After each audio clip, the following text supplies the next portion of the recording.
Hello everyone.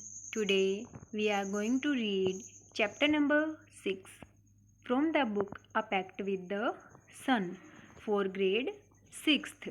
Students, in this video I am going to give you English explanation of the chapter The Monkey and the Crocodile. So, first of all I am going to give you introduction of the chapter. So, this story gives a message that we should not trust anyone blindly. We must think before taking any decision. So, this message has been conveyed through a friendship drama between a monkey and the crocodile. So, let's start. Once on the bank of a river, a monkey made a home for himself in a tree laden with fruit. He lived in it happily, eating to his heart's content the fruit of his choice. The monkey was happy but lonely and wanted a companion to talk to and share the fruits with. But there was no one around, not even another monkey, till one day a crocodile appeared on the riverside. "Hello there," said the monkey. "Do you live in this river? Would you like to eat some fruit?" "Good morning," replied the crocodile politely. "I did come here in search of food for myself and my wife. Nice of you to offer me fruit." So, in these lines, we read that a monkey lived on a tree laden with fruit. He was able to have fruit as per his heart's desire. He didn't have any friends to talk to, so he used to feel lonely. One day, a crocodile came on the riverside. Monkey asked him if he lived in that river and if he would like some fruit. The crocodile softly wished him good morning and told him that he came there in search of food for himself and his wife. The crocodile also expressed his gratitude for offering him fruit.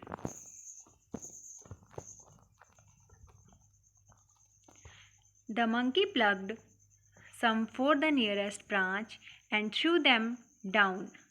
The crocodile found them delicious. "Thanks," he said. "May I have some on my next visit?" "Certainly, as many as you like, and some for your wife too," said the monkey. "Do you come again? I'm rather lonely here." The crocodile visited the monkey regularly and ate the fruits which his host threw down. He took some home for his wife. The monkey and the crocodile were now the best of friends. They talked and were never tired of talking. They talked about birds and animals, about the villages nearby, and the difficulties villagers faced in raising good crops for lack of rain. So, in this paragraph, we read that the monkey plucked and threw some fruit to the crocodile. The crocodile found it very tasty, thanked the monkey for it, and asked if he could have fruit on his next visit too. The monkey assured that he could have as much fruit as he wished. He also asked him to visit again. The crocodile started visiting him daily. He used to eat the fruit thrown by the monkey and used to take some home for his wife as well. They both became good friends. They talked endlessly. They talked about birds, animals, villagers, and their challenges in raising good crops because of less rain. Next, we have one day the crocodile stayed with the monkey longer than usual. His wife was annoyed, waiting and waiting, managing the little crocodiles that had just been hatched.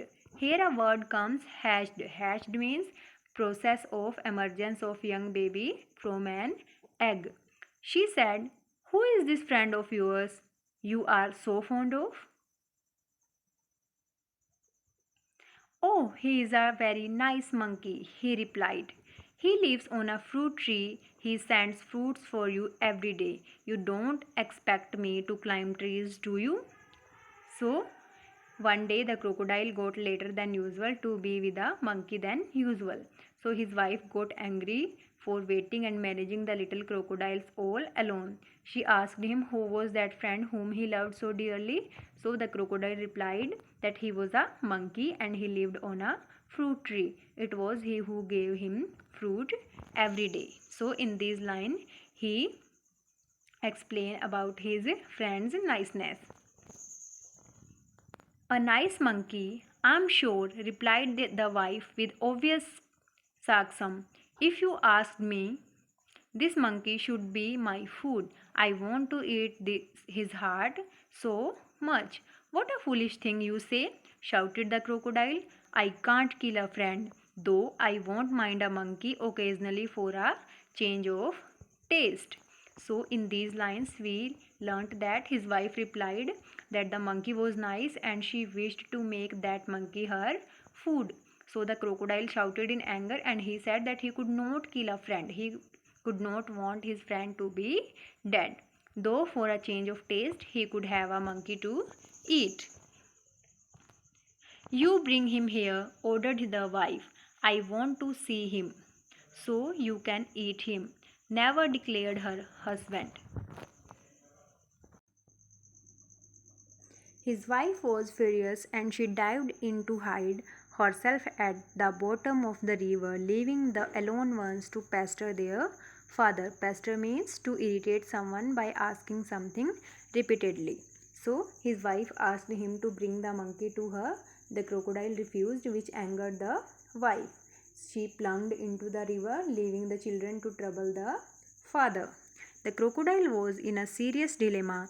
He loved his wife and he was very fond of his friend too. Finally, he decided to be one of the side of his wife. She was his life partner after all. I know it's a sin to betray a friend, but I have no choice, he said to himself. I'll invite the monkey home and hope for the best. So, in the first line of this paragraph, here a word comes dilemma. Dilemma means to be or not to be in situation wherever one has to make a difficult choice. So the crocodile was in a difficult situation, as on one side it was his dear wife and on the other side it was his beloved friend. But in the end the crocodile thought to be on his wife's side. He thought that she was his life partner. Though it was a sin to cheat a friend, he had no choice and therefore he decided to invite his friend. My wife wants you over for a meal, dear friend, said the crocodile when he visited the monkey nest. You must come home with me today. With pleasure, said the monkey. I'm no swimmer but can ride on your back. And they set out. So the crocodile visited the monkey and invited him home. The monkey accepted his invitation with pleasure and said that he was not a swimmer but he could ride on the crocodile's back. In the middle of the river, where the current was the strongest, the crocodile could no longer hide his intention. Sorry, my friend, he said hesitatingly, but I have to go underwater now. I have brought you here to kill you. My wife can't survive without eating your heart. Goodbye.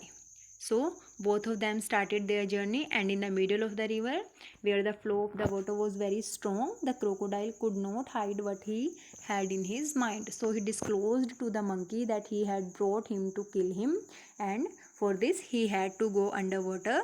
Now, his wife was unable to survive without eating the monkey's heart.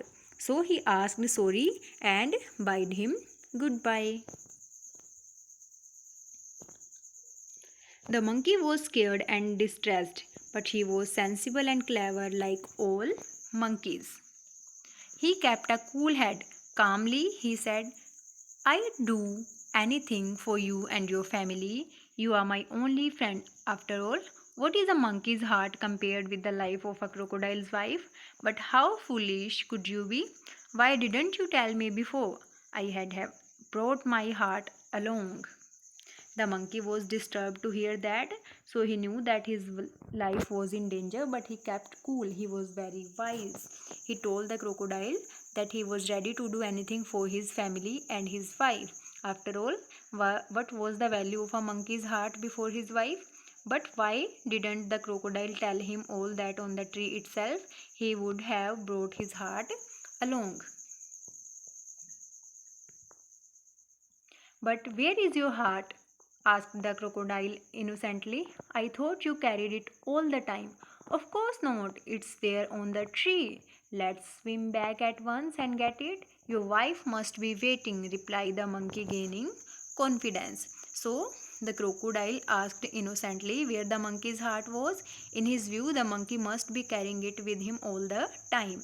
The monkey refused confidently and replied that it was there on the tree. So he suggested that they swim back so that he could get it.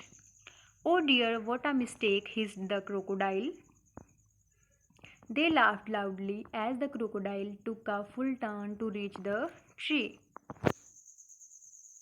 The crocodile murmured over such a foolish mistake and took a turn to go back to the tree. Both of them laughed aloud.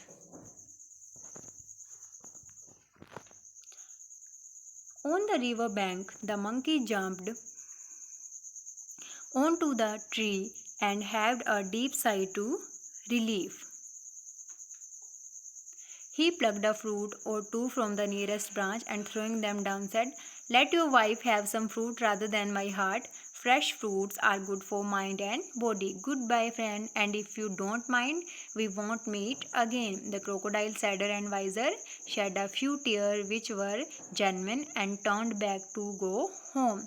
He was in a hurry to tell his wife a thing or two. So in these lines we learnt that the monkey jumped onto the tree and felt relieved. He pulled one or two fruits and threw them